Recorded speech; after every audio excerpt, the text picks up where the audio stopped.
They believe only in autocratic behavior, autocratic decision-making. They don't believe in any compromise or any discussion. That's tyranny, is it not?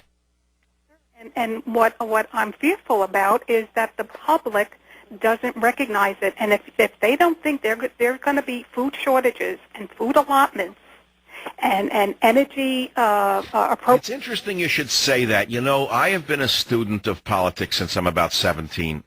And I made a statement when I was 17 or 18 years old that I still think is true, which is I've studied revolutions around the world, and revolutions generally never occur unless there's mass hunger.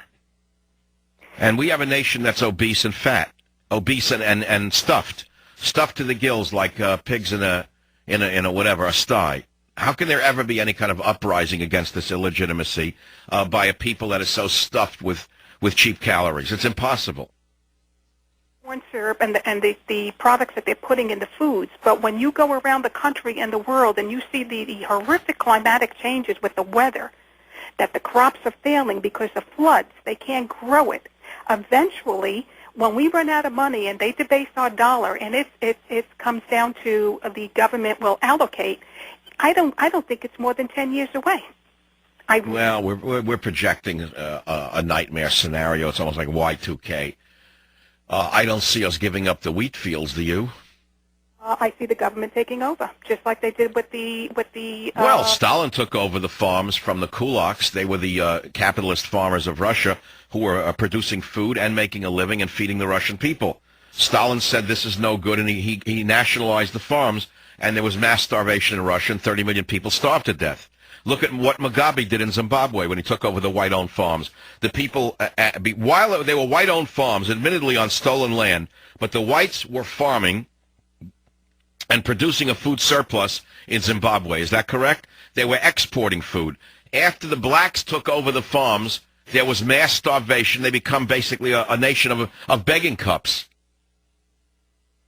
Thank you for the call. Look, the problem here is I've eaten from the apple of knowledge, and I know what's going on. And if you don't like it, if it's too much for you, we can play some rock and roll.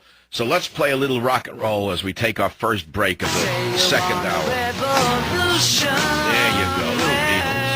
Hi, John. How are you? Bang. John, I love your work. Boom. Was the loser now will be later to win, for the times they are a-changing. He was absolutely right. He's prophetic, Bob Dylan. The loser now will be the win. The loser now will be the win. And look what's going on in the world. It's a world upside down. People without qualifications whatsoever are in high places giving each other awards. So the loser now will be the win. Of course, they give each other prizes for doing nothing. That's all. It's upside down. The whole world's upside down.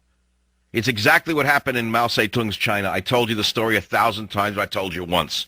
After Mao Zedong, the mass murderer, took over China, he went into the hospitals. I'm giving you an example of the medical system. And he took the surgeons out of the surgical wards in China, and he put them in the laundries and made them into laundresses and launderers, if he didn't outright kill them for being counter-revolutionary.